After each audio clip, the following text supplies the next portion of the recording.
So let's take a look at example 2. In this example, we have a pulley system over here in the given diagram.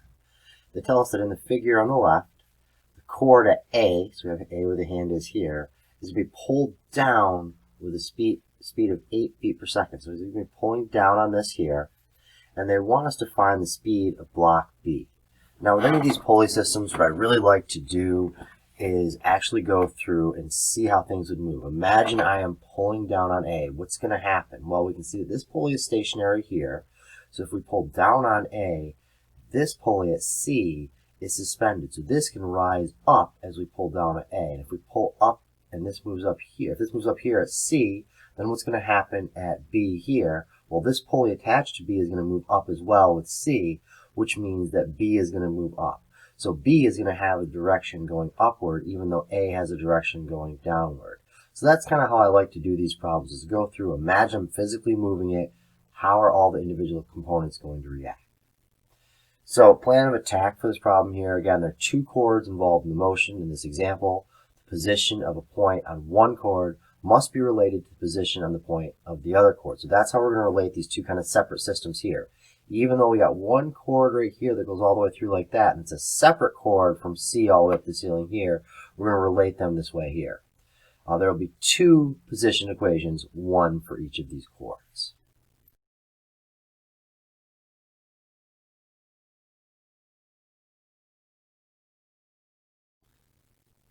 So now that we've had the opportunity to read through the problem statement, understand what they've given us in the problem, what they're asking us to solve for, and how the system works as a whole, I want to create my first setup page here. The first setup page, I'm going to have all my given information, my given diagrams, and what I'm searching for. So I can always reference back to this. I'm going through the solution of a problem to make sure I'm staying on track. So within this here, they do tell us, in the problem statement, the velocity of A. They tell us the speed of A is 8 feet per second, and it's moving downward. So from that, we have magnitude and direction, therefore we have a velocity. So we have here the velocity of A. There's the direction going down there. They want us to find the speed of B. B is this block here attached to the pulley here. And we've already gone through and made an assumption that it's going to be moving upward in the opposite direction of A. So if A is moving down, B is going to be moving up. So we need to pay attention to our sign convention. With sign convention, what we want to do is come up with a coordinate system here. But first, before the coordinate system, we want to come up with what we have here as a datum line here. So we want to define the position coordinates from this fixed datum line.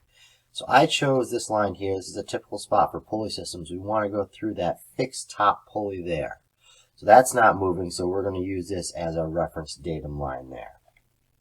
So three coordinate systems must be defined here within this. Three coordinates, so we have one for point A, so point A again is this block, one for block B down here, and one relating the positions of the two cords. So you have one cord that goes there and one cord right there, and so we're going to need something to relate those two together. So within this, a couple different bullet items that we're going to address here. One, we want to define the datum line through that top pulley that we just showed there, because again it's a fixed position. S sub A can be defined to the center of the pulley at point A. So we have S sub A here, so we go back up now, see if we can fit this all in here.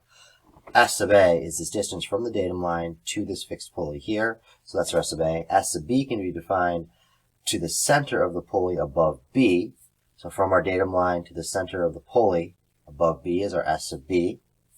S sub C is defined as the center of pulley C right there, so from the center of pulley C right there, we have this S sub C, again referencing back to our datum line there.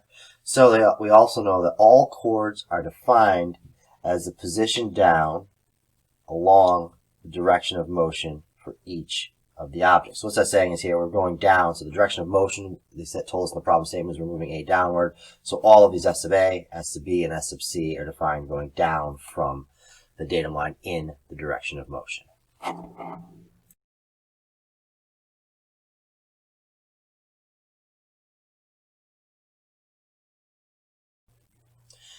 So now that we have our setup page completed, we have everything clearly labeled, a reference to go back to for what they've given us, what they're asking us to solve for, we want to continue on with our solution. So for the first part of our solution here, we want to write the position or length equation for each chord. Again, we have those two chords there. We're going to define L1 as the length of the first chord minus any segments of the constant length. So as we look at the system, what are constant lengths that aren't going to change as this moves, and subtract those out, and then the remainder will be L1. Then we're going to define L2 as the length of the second chord minus, again, any of the segments that are going to be constant lengths. So this now we say chord 1 is equal to 2A plus 2C equal to L1, and chord 2 is 2B plus SB minus SC is L2. So now let's pause for a second here and let's pull back up our first page, that setup page, and take a look at that. So this is why it is great to have this first setup page, so we can always reference back as we're doing things like this. Here we're solving for these chord lengths for the two chords there. We can reference back this, and they've already clearly labeled everything. So chord 1, recall chord 1 starts here, goes around this pulley, up around here, down around here, and up there. So this is chord 1. Now what components make up chord 1? Well, we have right here these two sections of this right here, which are the length SA minus what we said there, any constant length. So this from here to here is a constant length, and this from here to here is a constant length. So we're not dealing with those. We're just dealing with this right here, which is 2SA. Then we have over here these two lengths as we finish around here for chord 1, which is the length SC.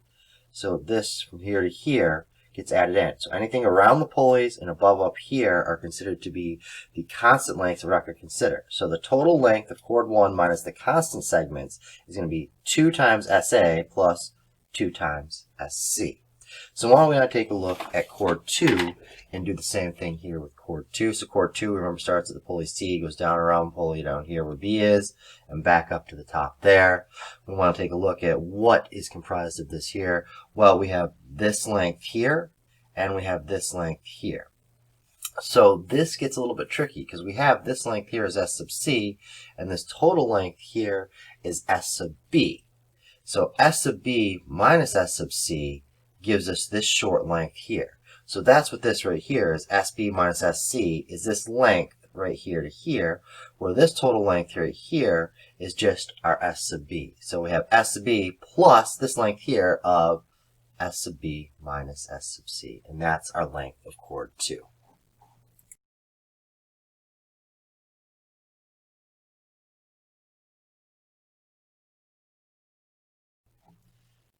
So now that we have an equation for each of the lengths of chord L1 and chord 2, L2 here, we need to find a way to relate them together.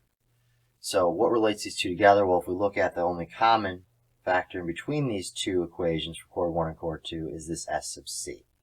So the next step in this process is to solve one or both of these equations for S sub C. If we solve them both for S sub C, we can set them equal to each other and eliminate the S sub C, or we could solve the top one for S sub C and plug it into the bottom here for S sub C here. Either way, we'll come out with the same relationship down here where we now have one equation right here when we combine them that 2 S sub A plus 4 S sub B is equal to the length of chord 1, L1, plus 2 times the length of chord 2, L2 there, with now our value S sub C being eliminated from this here, so we just have our S sub A and our S sub B here.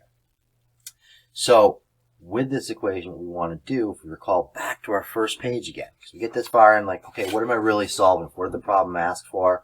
We can go back to our setup page 1. Okay, we want the speed of B. So from this here, we have an equation relating the position of A and the position of B. How do we go from position to velocity? Well, we can differentiate. So if we take this whole expression here and we differentiate it with respect to time, we can now get a relationship for velocity relating the velocity of A and the velocity of B, and that's exactly what we want because we're given the velocity of A in the problem statement. We're asked to find the velocity of B. So let's take the first time derivative of this expression here from our chord lengths in order to find a relationship for velocity. So again, we relate the velocity by differentiating this expression for position. Thing to note here is that L1 and L2 in this are going to be constants. Those aren't going to change. Those lengths are constant regardless. And recall in calculus, if we differentiate a constant, it's simply 0. So we come down here, okay, we take the first time derivative of our position function, which becomes our velocity function. So 2 times S of A becomes 2 VA, 2 times the velocity of A, plus 4 times S of B, take the derivative of that respect time, is 4 times the velocity of B, take the derivative of the right-hand side of this expression, becomes 0 because, again, they're both constants there. So now we have the expression that 2 times the velocity of A plus 4 times the velocity of B is equal to 0. We can rearrange this, and what we're looking for is our v sub b, our velocity of that block B. We know our velocity of block A is given to us there, so we can rearrange this here. Okay, velocity of block B, when we rearrange, is equal to negative 1/2 the velocity of A.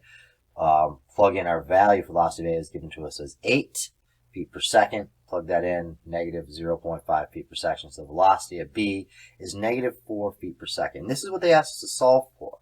But what we want to make sure is their sign convention right. We carry everything through, because if we considered, if we go back to the beginning here, the velocity of A as positive going downward, and we went through our system and knew that velocity B was going to be moving upwards at the end here, that should have an opposite sign convention, because we said positive is down, negative is up.